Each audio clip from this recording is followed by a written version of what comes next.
Baik, bismillahirrahmanirrahim. Assalamualaikum warahmatullahi wabarakatuh. Alhamdulillahilladzi an'amana bi ni'matil imani wal islam wa nusalli wa nusallimu ala khairil anam sayyidina Muhammadin wa ala alihi wa sahbihi ajma'in, amma ba'du. Alhamdulillah, kita panjatkan puji syukur kehadirat Allah SWT yang telah membimbing kita kembali sehingga kita alhamdulillah sampai saat ini masih istiqomah ya dalam kebaikan, dalam ketaatan, dan terutama dalam berinteraksi dengan Al-Quran, yaitu dalam hal ini adalah mentadabburi. Salawat serta salam semoga senantiasa tercurah kepada Nabi kita Nabi Muhammad Sallallahu Alaihi Wasallam beserta keluarga dan para sahabatnya. Baik Ibu Soleha yang saya hormati, kita masih di pembahasan tentang kaumnya Nabi Musa ya. Di ayat-ayat sebelumnya ya, terakhir di ayat 66 ya. Jadi di ayat 65, 66 ya, di situ akhirnya Allah menghukum mereka ya. Allah menghukum kaumnya Nabi Musa dengan dijadikannya kera ya, karena dia ngeyel ya, melanggar hari Sabtu gitu ya. Kemarin bahasanya begitu ya. Sehingga di ayat 65-nya Allah hukum mereka ya, dengan Allah mengatakan faj'alnaha nakala lima baina yadayha wa ma khalfaha wa mau'izatan lil muttaqin ya. Maka kami jadikan yang demikian itu, artinya hukuman Allah kepada kaumnya Nabi Musa, yaitu dengan menghukumnya menjadi kera ya. Jadi menurut mufasir, kebanyakan mufasir itu memang kera jadian, kera beneran gitu, bukan kera sifat ya. Kenapa? Karena kita di sini lihat faja'alnaha, maka kami jadikan yang demikian itu nakal lima, peringatan baina yadaiha, bagi mereka orang-orang pada masa itu ya. Jadi dengan kejadian mereka benar-benar jadi kera, itu jadi pelajaran ya bagi yang pada saat itu menyaksikan. Kan di saat itu ada yang memang melanggar, ada yang tidak melanggar tapi tidak nasehatin juga, tapi ada juga yang benar-benar dia sami nawa tona, dia tidak melanggar dan dia meninggalkan dari orang-orang yang melanggar itu. Nah, dengan mereka melihat benar-benar yang kemarin dia mungkin hidup bersama, bertetangga dan sebagainya, ternyata dia berubah menjadi kera beneran gitu kan, menjadi kera beneran, berbulu gitu kan, palingnya panjang. Nah, ini benar-benar menjadikan satu pelajaran bagi yang lihat pada saat itu ya. Ini maksud ayat seperti itu ya. Jadi maka kami jadikan yang demikian itu peringatan bagi baina yadaiha, orang-orang pada masa itu, artinya pada masa di zaman Nabi Musa itu yang masih menjadi manusia yang tidak terkena kutukan karena tidak melanggar ya. Jadi menjadikan pelajaran. Wa ma khalfaha, dan bagi mereka orang-orang kemudian ya. Jadi orang-orang sesudahnya masa mereka ya, termasuk para pengikut Nabi Muhammad ya, jadikan pelajaran. Dan Bani kaum Yahudi yang hidup pada masa Nabi Muhammad ya, dengan adanya kisah yang diceritakan tadi, yang keturunan mereka atau nenek moyang mereka tuh seperti itu, mereka menjadikannya sebagai pelajaran. Wa mau'izatan lil muttaqin, serta menjadikan pelajaran bagi orang-orang bertakwa. Nah, ini dengan kejadian itu menjadikannya satu pelajaran ya. Kita masuk ke ayat 67 ya. Ini masih berkisah tentang kaumnya Nabi Musa. Wa id qala, dan ingatlah ketika berkata Musa di qaumihi ya. Jadi Allah sering mengingatkan ya. Ini tertuju kepada orang-orang Yahudi pada masa Nabi Muhammad ya. Dan ingatlah ketika berkata Musa, berarti Nabi mereka Yahudi, di qaumihi, kepada kaumnya pada masa itu, innallaha ya'murukum, sesungguhnya Allah memerintahkan kamu antazbahu baqarah, agar menyembelih sapi betina ya. Jadi ini ada kisahnya. Qalu atattakhiduna huzwa, Mereka bertanya, apakah engkau akan menjadikan kami sebagai ejekan? Qala a'udzubillahi an akuna minal jahilin. Dia Musa menjawab, aku berlindung kepada Allah agar aku tidak termasuk orang-orang bodoh. Nah ini kalau kita lihat baca di buku-buku tafsir ya, di Ibnu Katsir ya, itu ceritanya ya, yang dimaksud dengan sesungguhnya Allah merintahkan kamu agar menyembelih sapi. Nah ini kenapa kok Allah nyuruh menyembelih sapi gitu kan? Nah ini dikisahkan di tafsir atau Bari, di tafsir Ibnu Katsir itu ceritanya ada seorang yang kaya raya pada saat itu di zamannya Nabi Musa ya, ada seorang Yahudi yang kaya raya yang tidak punya keturunan gitu. Nah dan dia itu punya ponakan ya, anggaplah masih saudara ponakan gitu ya. Ponakannya ini ingin menguasai hartanya pamannya. Nah, akhirnya dibunuh ya. Dibunuhlah pamannya itu dan diletakkan di tempat yang kira-kira orang bisa terlihat pada orang. Ya. Nah, pada waktu itu karena terlihat ya banyak orang yang lihat, akhirnya ramai di situ. Ya, ini siapa yang bunuh gitu kan. Nah, ponakannya tadi pura-pura bersandiwara, dia ikut datang, ikut sedih, aduh siapa nih yang bunuh kerabat saya, paman saya gitu kan. Nah, dia bersandiwara itu. Akhirnya ada mengusulatnya, kalau begitu kita cari pembunuhnya. Siapa yang bunuh? Gitu. Akhirnya mereka sepakat untuk datang kepada Nabi Musa, ya. Nah, ketika datang ke Nabi Musa nggak semerta-merta memberikan jawaban, ya. Tetap ada arahan dari Allah, ya. Apa di sini perintah Allah? Maka di situ Allah memerintahkan untuk mencari atau menyembelih sapi betina agar menyembelih sapi betina. Nah ini kisahnya ke situ awalnya. Kenapa Allah berfirman kepada Nabi Musa untuk menyembelih kaumnya untuk menyembelih sapi betina, ya. Tapi orang-orang Yahudi qalu atattakhizuna huzwa. Mereka bertanya, apakah engkau akan menjadikan kami sebagai ejekan? Nah, jadi ketika dia minta tolong datang ke Nabi Musa, minta tolong biar bisa dikasih tahu siapa pembunuhnya, tapi dikasih jawaban dia ngeyel gitu. Gimana sih Musa? Jangan dong saya dijadikan ejekan. Orang mau nanya siapa pembunuhnya kok malah malah suruh menyembelih sapi betina, itu kira-kira begitu. Qala a'udzubillahi an akuna minal jahilin. Dia Musa menjawab, aku berlindung kepada Allah agar aku tidak termasuk orang bodoh. Artinya apa yang disampaikan Nabi Musa itu bukan prasangkaan mereka, bukan kata-kata Musa sendiri, bukan pikiran Nabi Musa sendiri, tapi tentunya atas perintah Allah itu. Nah, jadi akhirnya mereka itu dikisahkan di buku tafsir ya, ketika pertama datang ke Nabi Musa minta petunjuk siapa yang bunuh, ternyata Nabi Musa disuruh kaumnya untuk menyembelih sapi betina. Nah, itu artinya bahwa kata Nabi Musa, qala a'udzubillahi akuna minal jahilin, bahwa aku tidak mungkin ya berkata-kata jahiliyah. Pastinya yang dikatakan Nabi Musa adalah firman atau petunjuk dari Allah. Nah, maka mereka berkata, qalu du'u lana rabbaka. Ya. Mereka berkata, mohonkanlah untuk kami kepada Tuhanmu. Nah, Masya Allah ya. Padahal katanya mereka beriman gitu kan. Tapi ketika minta tolong kepada Nabi Musa, kenapa bilangnya mintalah, mohonlah untuk kami kepada Tuhanmu? Berarti seakan-akan dia tidak mengakui Tuhan Allah gitu kan. Harusnya mohonlah untuk kami kepada Tuhan kita gitu kan. Ya, jadi kalau Tuhan kita kan berarti Tuhannya Nabi Musa, Tuhannya dia juga gitu kan. Tapi dia bilang, iya, mohonkanlah untuk kami kepada Tuhanmu. Nah ini kan satu yang gimana sikapnya seperti itu gitu kan. Katanya beriman tapi tidak mengakui ya.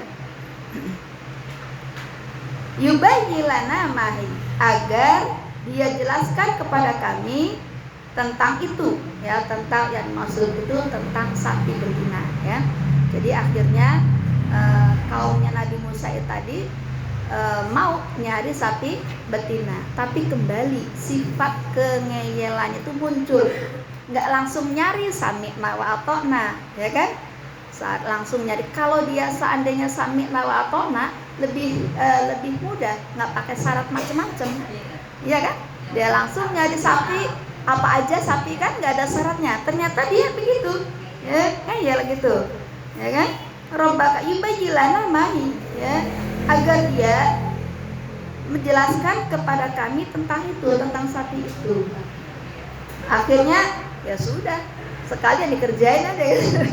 Apa di sini kata Allah? Qala innahu ya, dia Musa menjawab ya, innahu ya Allah yaqulu, berfirman, innaha baqaratul la faridu wala bikarna.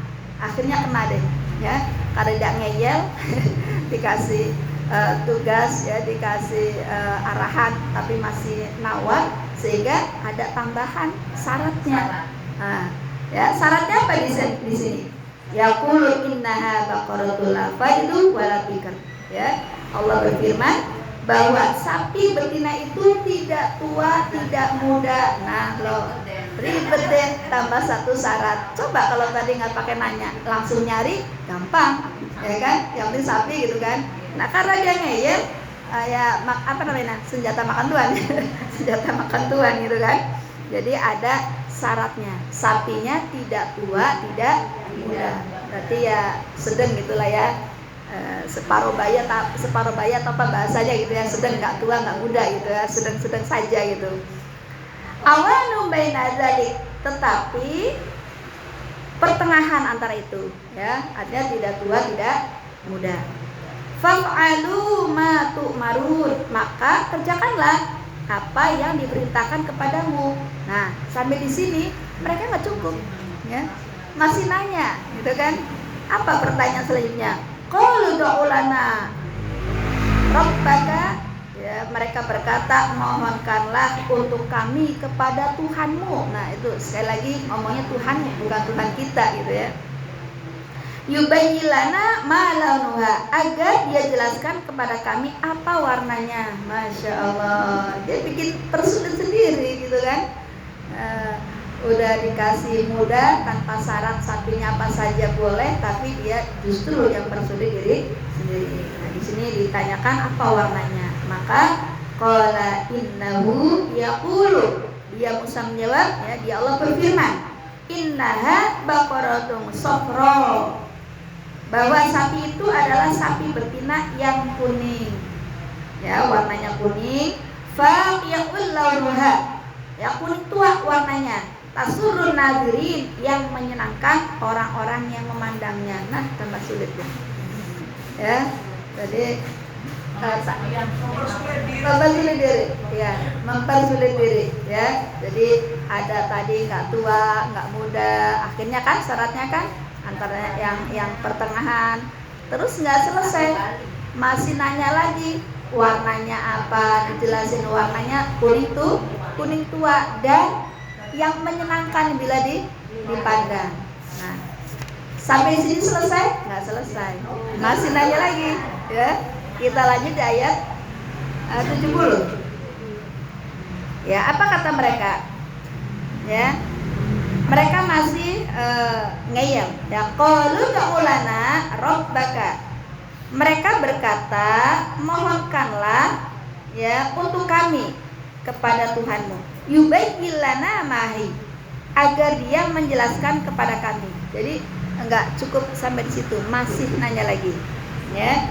Innal baqara tasyabaha alaina, karena sungguhnya sapi itu belum jelas bagi kami ya. Jadi mereka menganggap dengan diterangkannya tadi masalah umur ya, terus warnanya, mereka merasa belum puas ya dengan keterangan tentang sapi yang seperti itu yang disampaikan Nabi. Nah ya makanya ini salah satu karakter mereka, lucu gitu kan. Ngeyel bodoh lucu gitu. Iya, sebenarnya mereka belum jelas. Jadi ketika diterangin nggak tahu memperhatikan atau memperhatikannya pikirannya kemana gitu kan. Dia bilang belum jelas bagi kami. Ya, ini menunjukkan karakter kengeyelannya. Dan kalau bahasa politikus Rocky Gerung ya, bilangnya apa tuh? Dungu gitu ya. Dungu itu. Gitu ya. Nah, kita lanjut masih di ayat 70. Wa inna, dan sungguh kami insyaallahu lamuhtadun. Jika Allah mengendaki, niscaya kami mendapat petunjuk. Jadi bahasa kita, nah ini dong baru gitu. Jadi seakan-akan baru cukup paham ketika ada tambahan keterangan lagi tentang sapi itu ya. Wa inna insyaallah lamuhtadun ya. Dan sungguh kami insyaallah akan mendapat petunjuk kalau diterangin satu lagi nih ya, ini kan satu lagi, terangin lagi dong tentang sapi ini, pasti nanti saya termasuk orang yang mendapat petunjuk, saya orang yang paham sudah itu. Nah akhirnya tambah lagi nih ya di ayat 71-nya. Qala innahu, dia Musa menjawab, ya Allah yaqulu, berfirman, innaha baqaratul la zalulun, ya, bahwa sapi itu adalah sapi betina baqarah la zalulun, yang belum pernah dipakai, tutirul ard, untuk bacak tanah. Nah, tambah syarat lagi. Ya. Jadi sapinya sapi pingitan. Sapi priayi, gak pernah dibuat untuk kerja keras, membajak sawah. Gak sampai di situ, wala taskil har. Ya, dan sapinya itu juga dia tidak pula untuk mengairi tanaman. Ya, jadinya sapi pingitan. Sapi yang tidak pernah digunakan untuk membajak sawah dan tidak pernah untuk digunakan untuk mengairi tanaman. Musa namatullah syatafiha, sapinya sehat dan tanpa belang. Masya Allah, tambahnya tanpa belang. Ya, tanpa belang. Qalul ana jita, mereka berkata, sekarang barulah ya engkau menerangkan bil haq, hal yang sebenarnya. Jadi dengan keterangan yang ditambahin lagi syaratnya, mereka berkata ini baru ya kamu berikan keterangan kepada saya sesuatu yang hak, yang benar gitu. Ini kan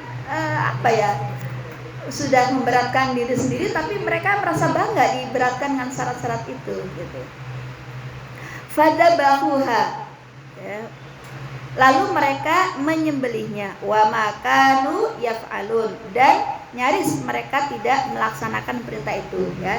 Jadi karena tadi syaratnya rumit ya, jadi tambah susah nyarinya ya kan, ditambah susah. Ada yang punya di tafsir atau bari tafsir Ibnu Katsir diceritakan, walaupun itu sumbernya cerita Israiliyat ya. Israiliyat itu artinya cerita yang bersumber dari orang-orang yang itu sendiri, kitab-kitab mereka. Tetapi kata Rasulullah, kalau datang kalau kita baca atau kita dengar cerita Israiliyat, kita tidak menolak seluruhnya, juga kita tidak bisa, jangan menerima seluruhnya. Jadi intinya selagi itu bukan masalah akidah, nggak masalah gitu ya. Itu buat menambah wawasan saja.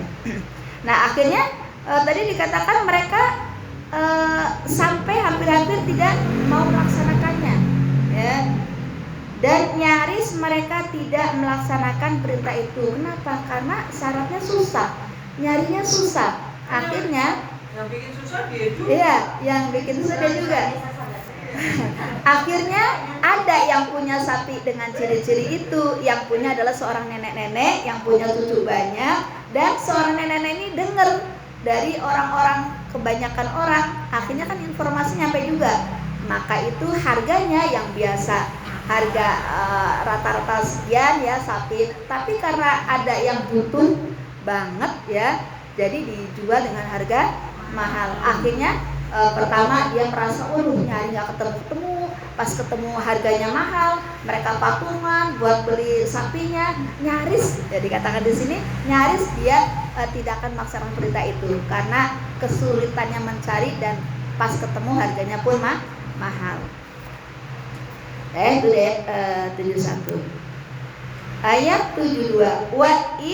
Dan ingatlah ketika qataltum, kamu membunuh. Nah, jadi tadi kan dijelaskan di tafsir ya. Nah, ini dijelaskan di ayat selanjutnya ya tentang kenapa Allah menyuruh kaumnya Nabi Musa menyembelih sapi betina. Wa id qataltum, ya, dan ingatlah ketika kamu membunuh nafsan seseorang fadartum fiha, lalu kamu tuduh-menuduh tentang itu ya. Jadi di cerita tadi kan saling menuduh, yang membunuh menuduh yang lain nggak tahu siapa itu, jadi ribut sendiri ya. Kan lucu kan, sebenarnya masalah itu diciptakan sendiri ya kan, diciptakan sendiri, yang bunuh siapa, yang teriak siapa. Nah, kalau kita zaman sekarang kita lihat juga seperti itu kan, yang korupsi siapa, teriak siapa. Bahasanya maling teriak maling gitu. Ternyata maling teriak maling sudah ada dari zaman Nabi Musa. Nah, ya kita ambil pelajarannya. Ya. Ya, jadi mereka lalu kamu tuduh menuduh ya. Wallahu muhrijum ma, tetapi Allah menyingkap. Nah, di sini akhirnya Allah menyingkap siapa pembunuhnya yang sebenarnya. Ma kuntum taktumun, ya, apa yang kamu sembunyikan ya. Jadi ini tadi kan yang bunuh mereka menyembunyikan diri ya dengan seakan-akan ikut bersedih, ikut repot nyari sapinya, padahal yang bunuh dia sendiri gitu kan, tapi ikut heboh, ikut nyari sapinya, ikut bersedih gitu. Faqul nadribuhu bi ba'diha, lalu kami berfirman, pukullah mayat itu bi ba'diha, dengan bagian dari sapi itu. Jadi ketika dapat ya, maka sapinya dipotong ya, salah satu bagian dari sapi itu ya dipotong, nah terus dipukulkan ya dengan bagian dari sapi tadi ya. Pukullah mayat itu, dipotong sapinya, terus potongan anggota sapi tadi yang sudah dipotong, dipotong, dipukulkan kepada mayat tadi ya, dengan bagian sapi tadi. Kadzalika yuhyillah, demikianlah Allah menghidupkan mauta wa yurikum, orang yang telah mati, dan dia memperlihatkan kepadamu ayatihi, tanda-tanda kuasanya, la'allakum taqilun, agar kamu mengerti ya. Jadi Allah pembuktian. Nah, ini Allah menunjukkan kekuasaannya ya dengan lewat sapi betina tadi ya, diketahui siapa pembunuhnya. Akhirnya tahu pembunuhnya, si mayat tadi ngomong yang bunuh saya ponakan saya. Akhirnya dikejar, dicari ya, dan dibunuh ya, menurut ceritanya seperti itu. Di ayat 73 ya. Sekarang 74 ya. Nah, 74-nya. Summa, kemudian qasat qulubukum mim ba'di dzalika, hatimu menjadi keras setelah itu ya. Jadi kejadian tadi menceritakan hati mereka tuh keras, selalu ngeyel, nanya lagi kan gitu kan. Nggak cukup dengan perintah satu kata ya, carilah sapi betina, tapi dia ngeyel, keras hatinya, nanya lagi sehingga mempersulit diri mereka sendiri.